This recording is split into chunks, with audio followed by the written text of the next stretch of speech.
Welcome to the Resilience Report, where each week we share the latest on companies engaging in inspirational solutions for our planet and engage with ecopreneurs and lighthouse leaders disrupting their respective industries in pursuit of better, more resilient business. I'm your host, Lauren Scott. Thank you for joining me as we dive into this week's report.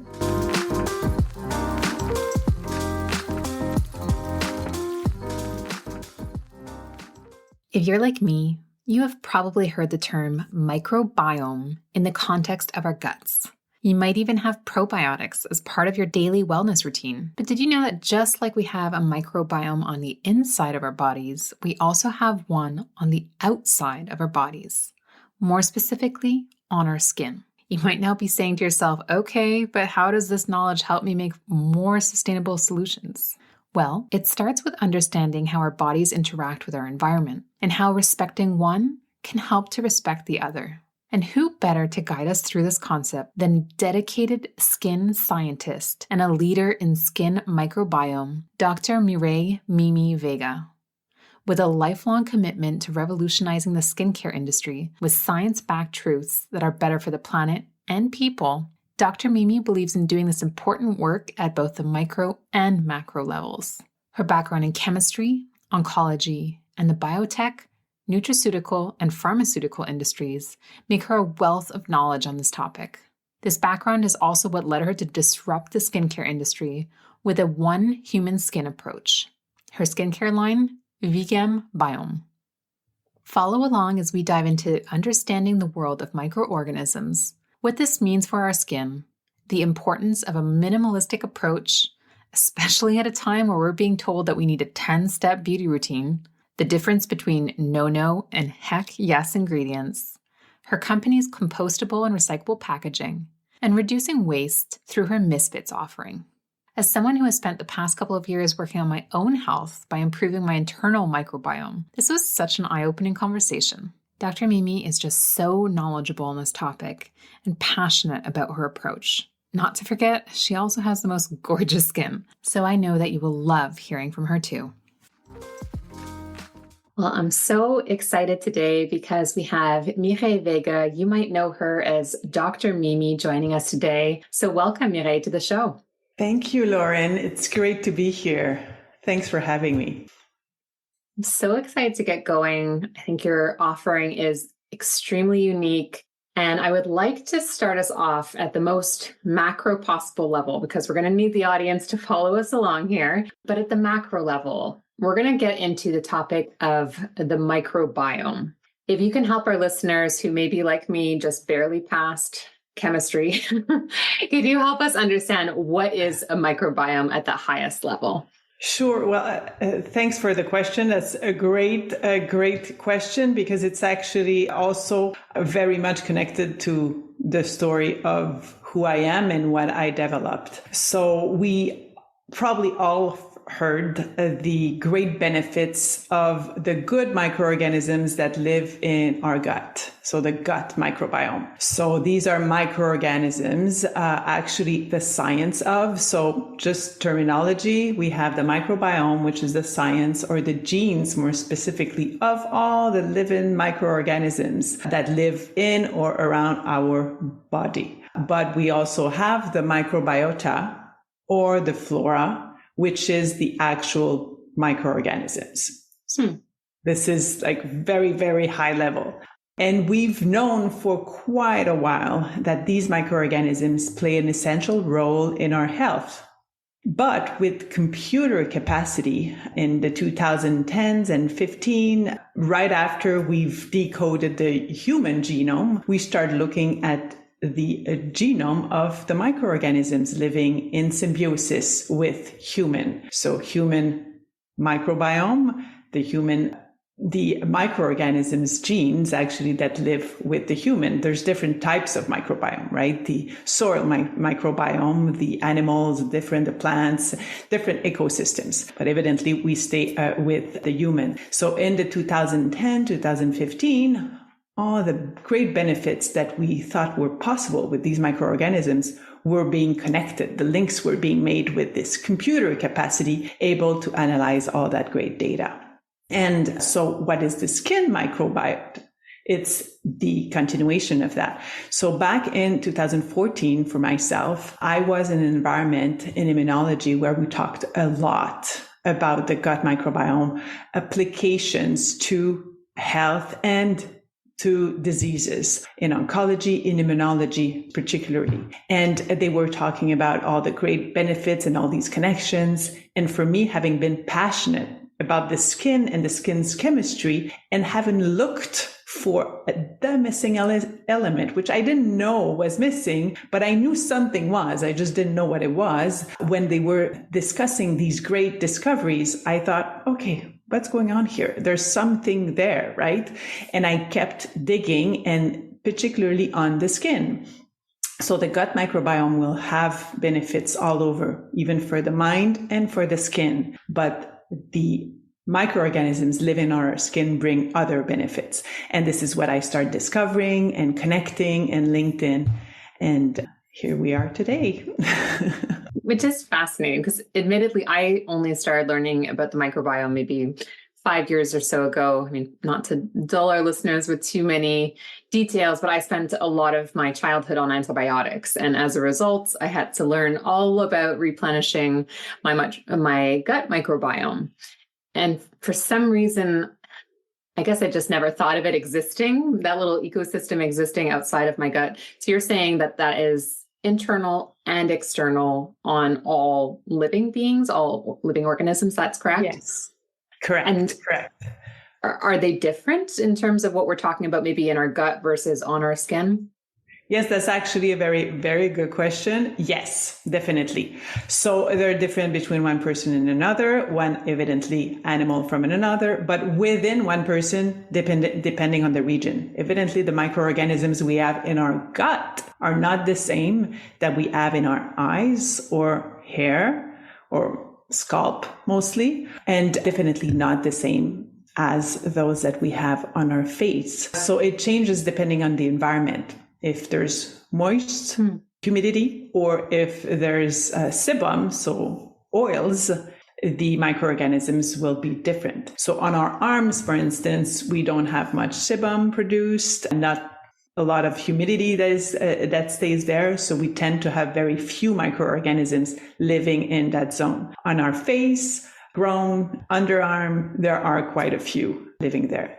They actually say, this includes the gut evidently, but they actually say that there are more microorganisms living on and in our body than we actually have human cells.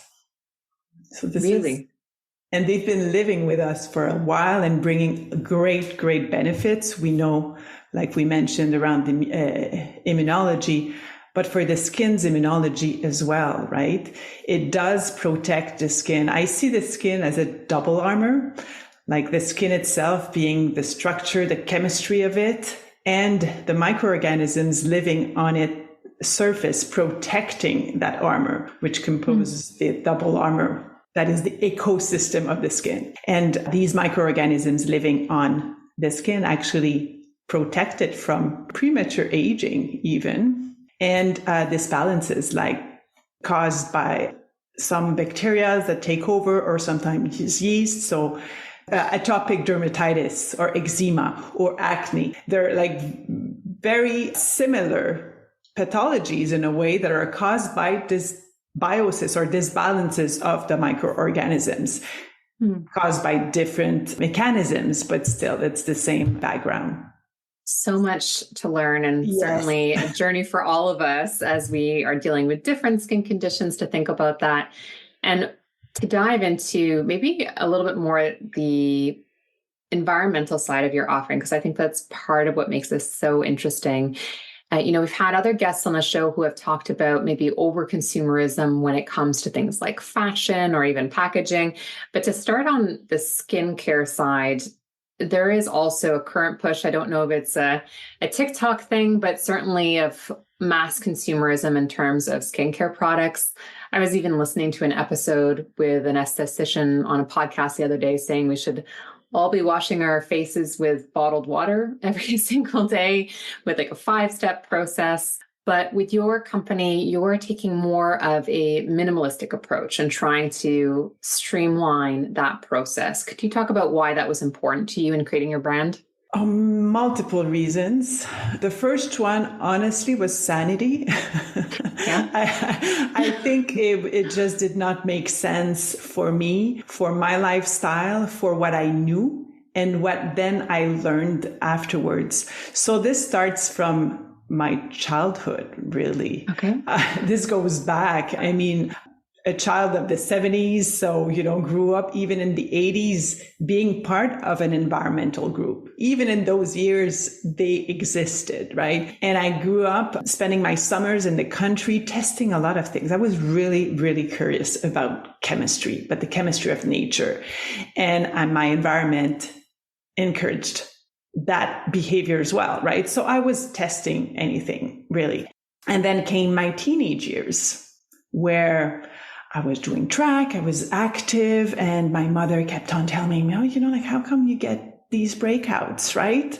And I didn't want them. I was insecure. And, so I tried everything. I was going to the drugstore, no internet. So obviously I was going to the aisle where they had all the products that could do miracles, right? And I would check the labels and test, like this one and this other one, and also products from dermatologists. I tried everything, really, only to end up really with my skin being super irritated.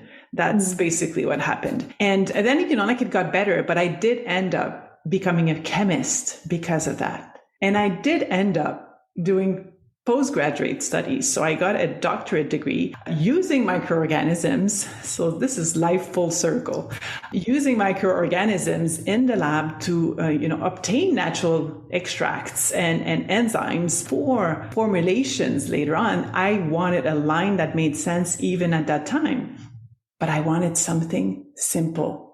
Because for me, it didn't make sense. Even then we had the different type of skin, and then you tried a product and sometimes it worked. Sometimes it stopped working. Sometimes it just didn't work, right? And then you had to keep changing products. So even if we didn't have the 10 steps routine, we certainly had all these products that we tried, for specific function. I call the industry that I'm in really the before after industry. It looks at a symptom and tries to correct it and gives you an ingredient or 2 or 3, or you do this and you do that and you do this in the morning, this in the evening, once a week, twice a week, double cleansing, cycling, and all these things, right? Really, which chemically, like the chemistry of the skin, it just didn't make sense. It just didn't. So I finished my PhD and I was looking, okay, where can I get experience and to develop something, because I didn't feel solid enough to develop something that didn't exist. And I was, kind of humbled also, with the big lab, I would expect them to develop something, honestly. And if they hadn't, who was I to develop it, right? And then I went on to get experiences in biotech, in nutraceuticals and pharmaceuticals, and I'm a really passionate person in the sense that I want to help. So I wanted to help my skin, but I also wanted to understand it. And oncology affected my life, not directly, but my family's life. My son, he's great, but was affected. My mother got leukemia, and she was the trigger of going into this oncology path where I started digging as well to understand, okay, what was going on? Because at the time, leukemia was cancer. We didn't know the different types. And, so I went on into biochemistry and doing these studies to understand it. It's sort of a control of, our environment. So what can we do and how can we prevent these, right?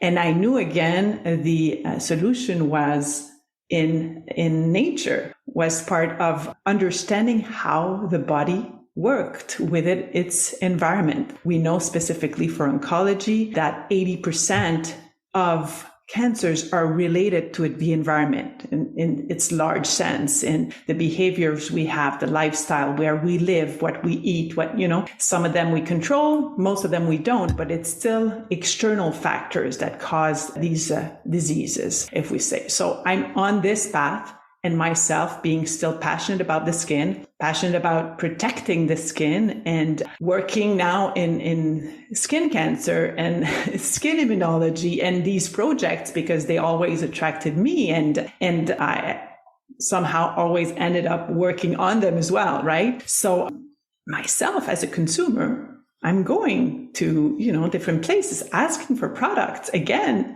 because in my 30s, in my 40s, I still had these, either breakouts or very irritated skin, and trying all these products and, going, with the hormones and everything going on, you get what you get.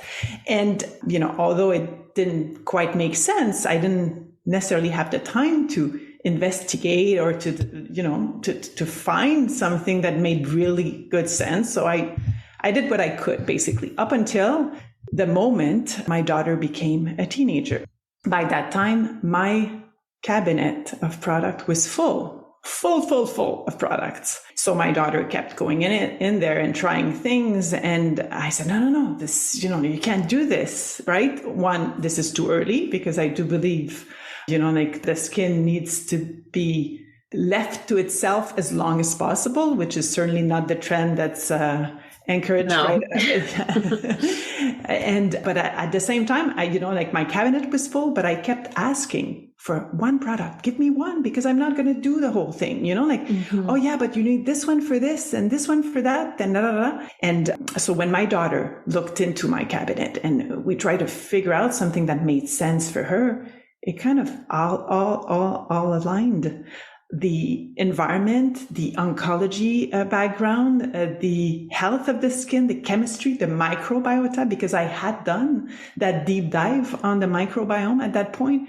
And I knew there lied something that we had to, to explore. And this was back in 2016, 2017. And this is when I started, okay, let's start from scratch and think about the skin and go one solution for the skin, and look at what is common between one person and another, and not what is different, which are only symptoms, honestly, because the organ itself, including its microbiota, it works the same between you and me, and between my grandmother and my son, right? It's all the same functioning. The only difference really is that my son produces a lot more sebum because his hormone kicked in, and also sometimes, lacks a bit of some salts, right? But there's some just elements that are disbalanced, but at the core, it all works the same. But I think it's so important, and it's beautiful to see that thread. Sometimes our professional journeys have these different stops, and we don't necessarily see how it's all coming together, but it totally makes sense that it ended up with VGAM Biome and your offering now. And I know core to your offering, you have the go-to duo, which is really this idea that we're all maybe treating the symptoms, but at the core of it, we have this similar organism that we're trying to work with. So could you help explain that duo itself? Absolutely. Yes. So this took a bit of reprogramming even for myself, because we're so used to targeting symptoms and having different products in the winter, in the summer, or in the morning, in the evening, which again doesn't make sense. But, I had to do a bit of back and forth. And the first exercise I did really, and this goes back to my oncology background, was to develop the no-no list. So this is the no-no list of ingredients to avoid in your products, but in general, right? So the irritants, the contaminants, evidently those that are petroleum-based, or those that are endocrine disruptors, toxic for human, toxic for the planet, all these, types of ingredients. Perfumes, for instance, you would exclude perfume because they contain hidden ingredients, and sometimes that are other no-no ingredients because of trade secret. So I mapped it all the no-no ingredients, but this applies also to other products that you would have for your care, right? Including detergents that we also forget to check when we get a reaction. Sometimes we're, it may be your detergent or your hair care. One of these two are often at cause. So that was the first exercise. And then was mapping the really good ingredient, because there's so many info out there. What is true? What is based on evidence? What is not? And there may be studies that prove that this ingredient does miracle for 3 weeks, but then, long term, there's nothing. And chemically, it may actually cause issues to the skin long term. But we use them because we've been encouraged, and dermatologists support some of these too, right? Depending on the studies, and the studies are done. So it's really complicated to make sense of it all. And I wanted to know, okay, in my ingredient, in my products, am I going to include that collagen? Am I going to include the vitamin C? Am I going to put hyaluronic acid or not, or this or that, and niacinamide, and all of these ingredients? Like I said, some are excellent and some are wasteful. They're not bad, but wasteful. And I wanted something that was complete, again, to care for the one human skin. So to care for my kids, my teenagers, not my kids, not teenagers, and to care for myself and my friends and everyone. So I mapped all these ingredients. So we're talking about minimalist. The formula, the solution is minimalist, but the formulas themselves, they contain 35 ingredients, actually, that are healthy for the skin. So it's 3 larger types of essential elements.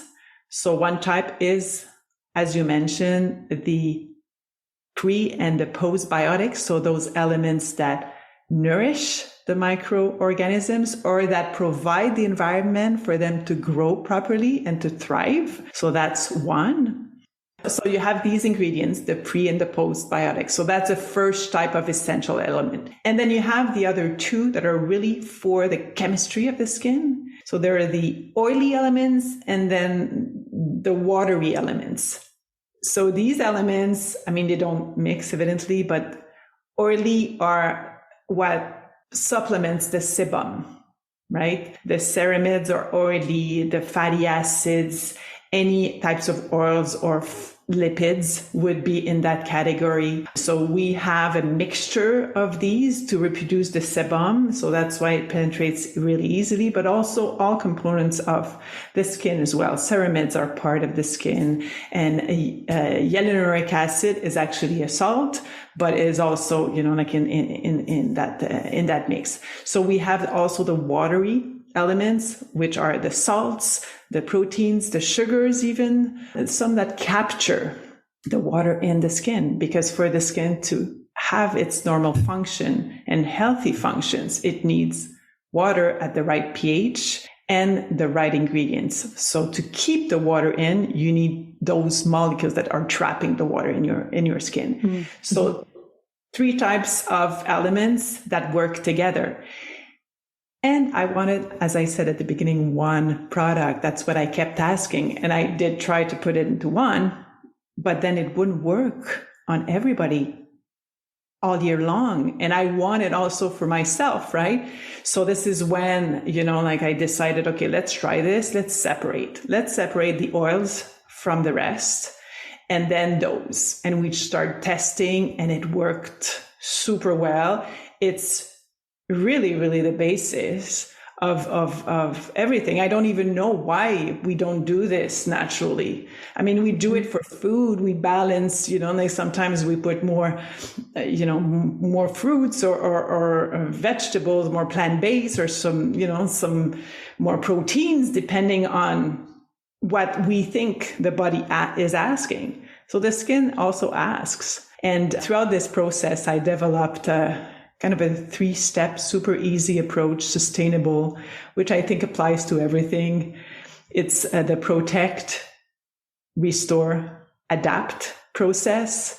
Protect the essential. So stop double washing or stripping your skin from all these essentials that we have on the skin to start with. Evidently, in the evening, you do need to remove the contaminants, the sunscreen, the sweat even, like from the daily activities.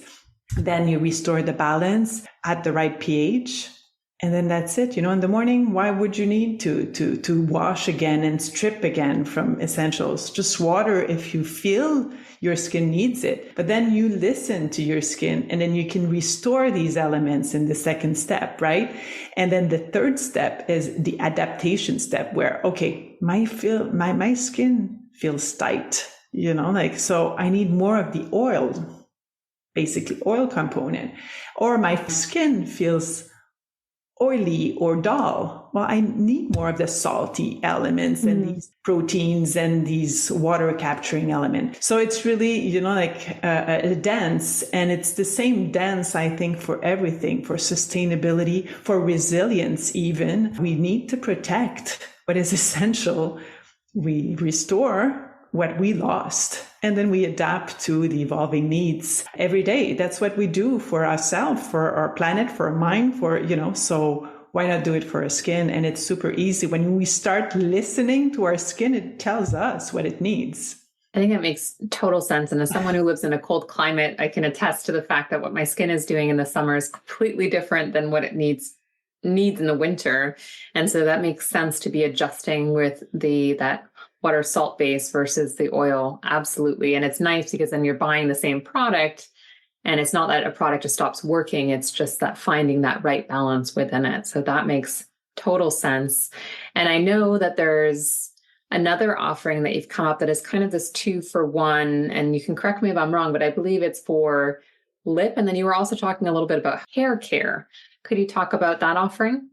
Oh, yes, it's plus. So, we in our duo, so to simplify, because even if our offering is super simple, it's so different than what everybody else is doing that people get confused, how do I use these? And, so we labeled 1 and 2 on the 2 products, so okay. You make the 2.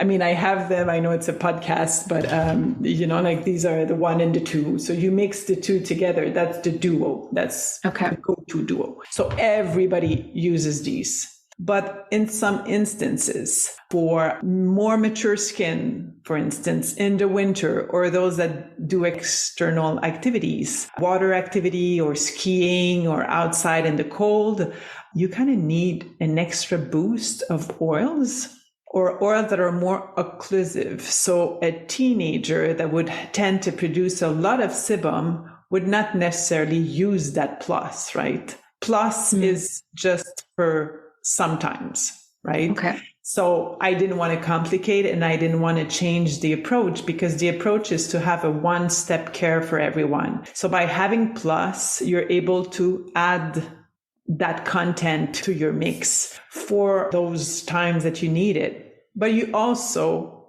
don't want to carry another product for just sometimes, right?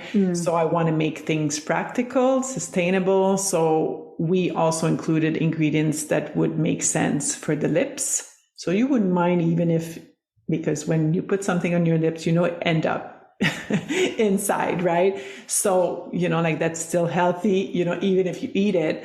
It's not a balm. It's not super, super sticky. It's really light for the lips, but it does the job. And for the hair as well, same thing. That's really neat. And you were talking before about the importance of ingredients. And I know in all industries, we're kind of trying to find the right words and nomenclature to describe certain products. And natural is definitely one that I think we're all trying to navigate and understanding what does natural mean. But for VGAM Biome and how you select your products, could you help us understand a little bit further? You're talking about you're really making sure there's none of the no-nos in there, and then really adding the good. So is that the basis of the direction you're trying to take for your ingredients? Good question. For sure, I include the oh yes ingredients. That's what I call the other list, the oh yes list. So for sure, I include those, and I exclude the no-nos. However, I think now in 2020, or when I formulated, we have ingredients that do what the skin needs that are natural. They're available. We don't even need to develop them or to source them out of plants or, because these ingredients, they're kind of interchangeable as well, right? Some are and some are not, like the essentials, but you can play a bit with them. Proteins extracts are proteins extract. So whether it's collagen or another protein extract, your skin is not going to see it. It cannot absorb the collagen directly. The skin needs to build it from within. So that's why, there's a lot of confusion around collagen. I'm opening a parenthesis, but it's a protein that our body builds. And one of the cofactor for building that protein is vitamin C. So there was studies published saying, oh, you need to put vitamin C on your skin and do this. It's unrelated. You need to eat your vitamin C daily to make sure that you produce optimal amounts of collagen, but we'll produce less as we age. That's a fact. So we need to make sure that we optimize our production there first. But for the skin, I didn't use in my products collagen because it's an ingredient that's overpriced in my mind. It's a good ingredient. It's not bad, but it's a protein. So let's take a protein extract. All of these are natural. You can find these natural. The definitions are important in my mind, but there's also been big overuse of these definitions to sell products as well. So having a natural product, I think now is feasible. Obviously, there's compromises on the texture, on elements that are, again, not so important, but that make, at the end, a product that is more complete and sustainable. And you mentioned just before the idea of perfumes, and on a recent episode, we had the founder of the unscented company, which by its name, we can understand is unscented. And I know with VGAM Biome, you lean towards solutions like either unscented or essential oils, which I think is a really unique approach, especially with so many products out there that smell great, but really have this perfume element. So can you talk a little bit more about why you've taken that approach as well? Well, I didn't want to make compromise on health. And as I said, I know fragrances hide other elements. Yeah. And for me, I based, like we were talking about the criterias, I based my choices on yes, sustainability, natural element. I tried to get organic when it made sense. Some ingredients you just can't get, right? So being very transparent about that, trying to obtain the ingredients that are local as well. So all these criterias, one of them was absolute no-nos, and fragrance being one of them, it was excluded. But you're right. I mean, my first criteria when I was looking for a product, if I look back 20 years ago, was the smell, so I wanted something not only that smelled good, but that was also unisex because I wanted to make it for everyone, right? And because of nature and the correlation with being outside for the mind and being mindful, we're identifying ourselves as a mindful skincare company. So these connections with the boreal forest and the essential oils we selected. So we've selected two so far, really. We have the cedar oil for the facial care, and we have balsam fir for the hands. That was a special edition. We also have the one that is unscented that is coming out, although it does smell roses because there's water of rose in it, but it doesn't smell like as perfumey, or I don't know how, because it smells different. It smells natural. Even the unscented one smells natural. It contains all natural ingredients. So of course it's going to smell, like these plant-based molecules. The reason why I also did an unscented version, however, is because essential oils are also a bit tricky. They're not a no per se, but they have the tendency to cause reaction. Some more than others, cedar oil being not, like the most allergenic, but it could happen. That's why the balsam fir would not be in the facial care because it's more, allergenic, but or irritant. So we keep it for the hand, but we also have the version without it, should a person prefer it or need it because of those reactions. Definitely, this mindfulness also extends to your packaging. I know you're very thoughtful about how you select your packaging for your products. Could you speak a little bit more about that as well?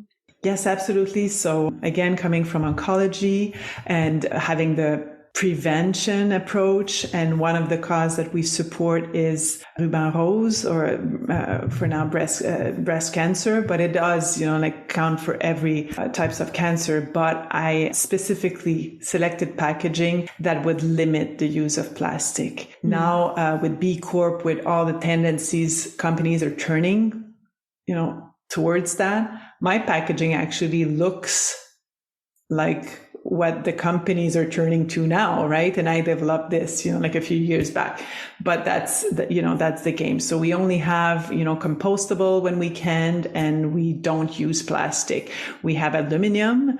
It also, protects the product, so allows it to be safer longer, protects it from light and from air. Whereas the plastic containers, unless they're airless, they would have air in it, which would cause spoil and loss of product as well. So this is one thing we do.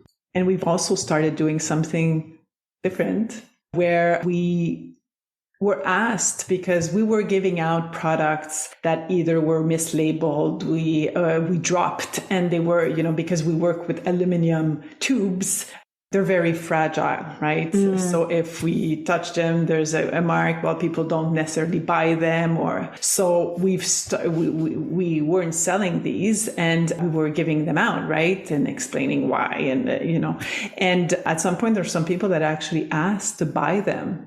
I prefer to buy the, you're gonna lose them anyway. We don't want to waste them. And we're like, okay, this is a great idea, but what's the perception of the brand? And because no brand that we know would do that, right? To actually promote what we call our misfits, right? But so we were also start to do that, and we love it because it does reduce waste. It's the cutest name, the Misfits.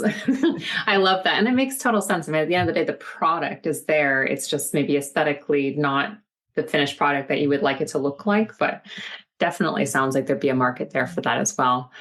And in terms of, you have all these different programs going on right now, are there any other projects that you're working on that you're particularly excited about and that you can share? I could share it. I'm hoping to write a book in 2024.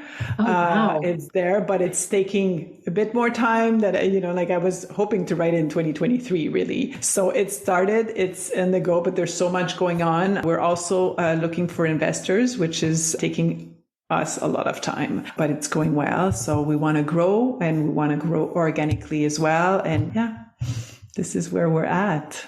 Can you give any hints as to what the book is going to be about, or is that under wraps until you get there?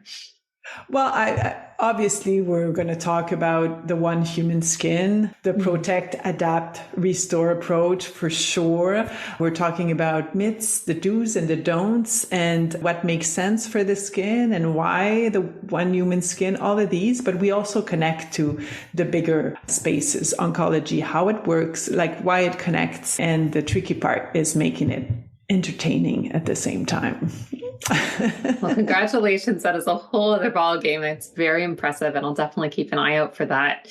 And part of your ecosystem that you've built, we talked about the skin ecosystem, but then there's definitely also the business ecosystem. I know you're involved in kind of that incubator community. Can you speak a little bit more about that? Especially, we have a lot of entrepreneurs who listen into this show. Is this something that you would recommend they explore to kind of build around them? Yes, absolutely. You need a network. Everything is connected again. And I think it's essential. You don't know what you don't know, and you need to connect with people.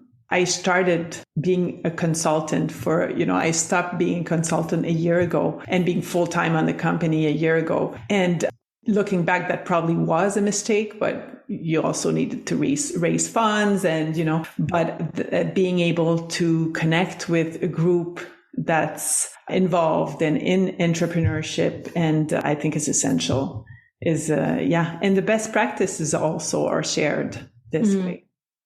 Absolutely. And it makes you feel a little bit less alone probably on that journey.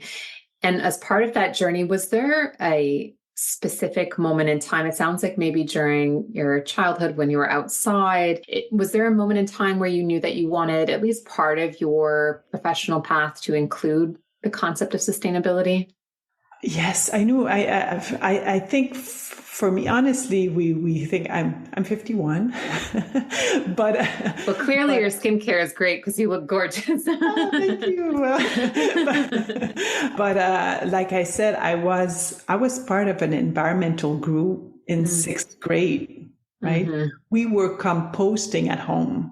Like it has to do with my mother a lot. She was really avant-garde for these things. Funny coming from, like the 30s. Anyway, she a background where I could evolve in there. I even, like when I got into university, I was removing the plastic windows we had on, for me, it was, you had to do what you could. We had one planet. That's, there's one human skin, but there's one human planet as well. And yeah, I don't think I ever doubted that. We lived for 3 years in Mexico. These were very, very difficult in that sense, because I didn't know how, like not to waste, basically. The system is built differently, so you figure it out after a while, but still there's, it's difficult. Or even, like when you travel, I'm sure you've noticed some place that you would expect they would have at least some sort of solution, but, like national parks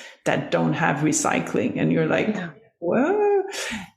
So yeah, it was all along. So for me, it was one of the core principle from the get-go. That was, because I do believe everything is connected, our health, our planet, that, and everything in between, basically. So. And it absolutely breathes through your branding. It's visible that this is a core tenet. If we do have listeners who are maybe less on the entrepreneur space and maybe thinking about it or making a mid-career pivot, you were just talking about how you've done more recently full-time into what you're doing. Do you have any tips or tricks that you would recommend to those listeners who are looking to make a change towards something that's maybe a little bit more in line with their values? Yes, do it now. Now's the time. You mentioned, like sometimes we have experiences, we do things and we don't exactly know why we're doing this, and they don't feel aligned. But I think when you get a sign, you get a signal that, okay, I need to move somewhere else. We have to listen to it and somehow just trust that it will all come together. And, I went like 360. I tried so many things. At some point I was super confused with myself, and I was, what are you doing? Right? It doesn't make sense. And then when the discoveries were made on the gut, and I connected that with the skin, and it all started to connect, I actually left pharma at that point, and I went back as a consultant because I needed to raise money. There were other ways probably to do it, but still, do it now. Now's the time. And I think that is great advice. And you have such great content as well on your social media, and everyone can check out Dr. Mimi's skin as well that I was just raving about. So what is the best place for them to follow along and to just learn more about you and your product offering? Our website, obviously. So we have the vegan biome. It's not super easy to spell, especially audio. So mtapo or to love your skin.ca or .com will lead to that website as well. And Instagram. So I try to do a live every week answering questions. So the live doesn't stay there because most of the time I spend a lot of time explaining things that don't necessarily need to take 20 minutes, but we usually do a short version of it later on. So on Instagram, we have a bit of content there as well. Fantastic. Well, I've learned so much. Like I said, I started before I learned about VGAM biome. I really thought the microbiome was just in your stomachs. I've learned so much. And I think the product and the brand that you're bringing forward is so important at this moment in time. So I thank you for that. I thank you for what you're bringing to the skincare industry. I think it's key. And we do like to end every single episode with the same question. And I would love to know your thoughts on this, which is, what do you think it will take for businesses and leaders to be resilient going forward? I really thought about that because I knew it was coming. Protect, restore, adapt.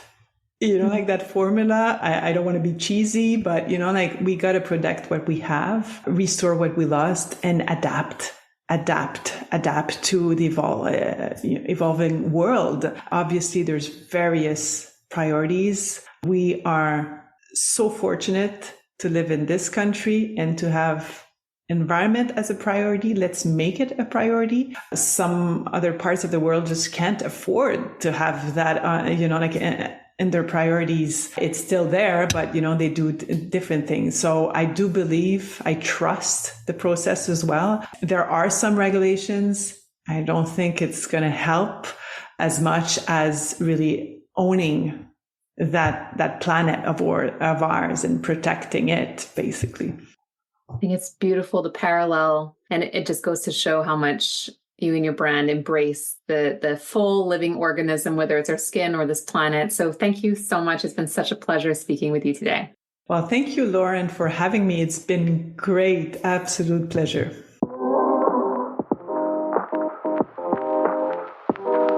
I hope that you've enjoyed this week's edition of the Resilience Report.